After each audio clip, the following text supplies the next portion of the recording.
শেখ হাসিনার পতনের জন্য রাস্তায় লড়াই করেছেন।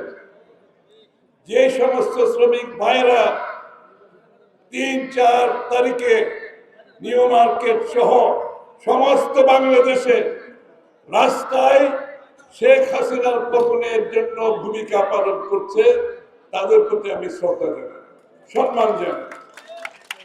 আমি সম্মান জানাই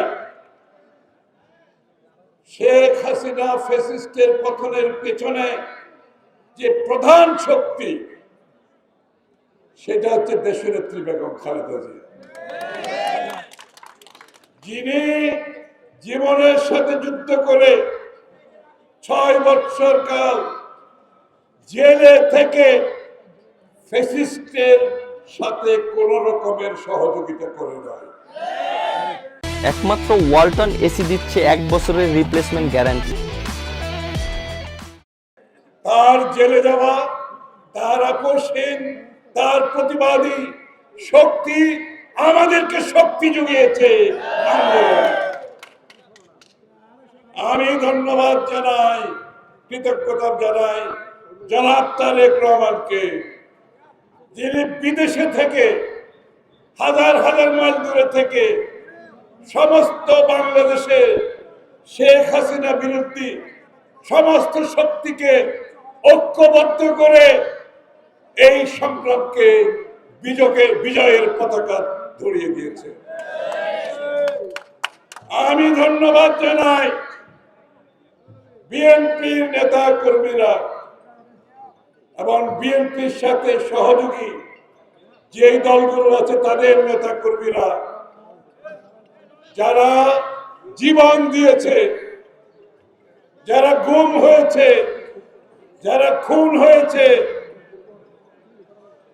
যারা পুলিশের হেফাজতে মৃত্যুবরণ করেছে, যারা পঙ্গু হয়েছে, যারা জেলখানায় চিকিৎসা থেকে বঞ্চিত হয়ে মৃত্যুর মুখে ঢলে পড়েছেন, যারা চাকরি হারিয়েছেন, যারা ব্যবসা হারিয়েছেন, যারা সম্পদ হারিয়েছেন এই 14-15 বছর 16 বছরে, তাদের প্রতি আমি কৃতজ্ঞতা প্রকাশ করছি, ধন্যবাদ জানাচ্ছি। আজকে শ্রমিক ভাইদের অনেক সমস্যা আছে, এই এলাকায় সমস্যা আছে, বন্দরের সমস্যা আছে, মিল ফ্যাক্টরিতে সমস্যা আছে। আমরা গভীরভাবে শ্রমিকদের বিভিন্ন সমস্যা নিয়ে বিএনপির অভ্যন্তরে আমরা কাজ করে যাচ্ছি। ইনশাআল্লাহ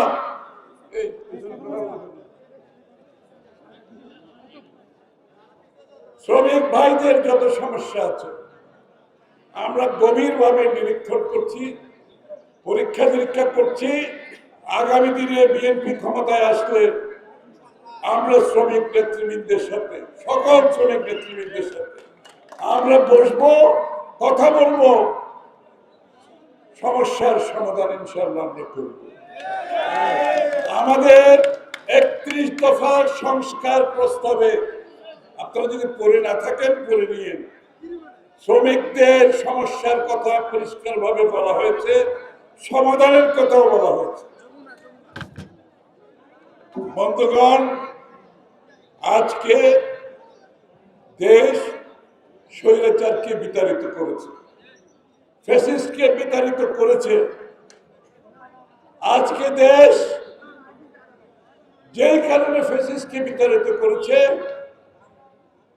যে কারণে বিগত দিনে বাকশালীদের বিতরণ করেছে, যে কারণে এরশাদকে বিতাড়িত করেছে, যে কারণে ফ্যাসিস্টকে বিতাড়িত করেছে, তার মূল উদ্দেশ্য ছিল বাংলাদেশে গণতন্ত্র প্রবর্তন করা, গণতান্ত্রিক উপায়ে বাংলাদেশের নির্বাচিত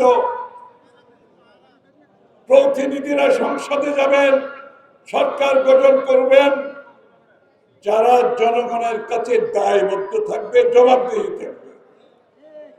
শেখ হাসিনার সবচেয়ে বড় সমস্যা ছিল সে জনগণের কাছে দায়বদ্ধ ছিল না, সে জনগণের থেকে জবাবদিহি ছিল না, কারণ সে অনির্বাচিত, সে দখলদার, স্বৈরাচার, দখলদার।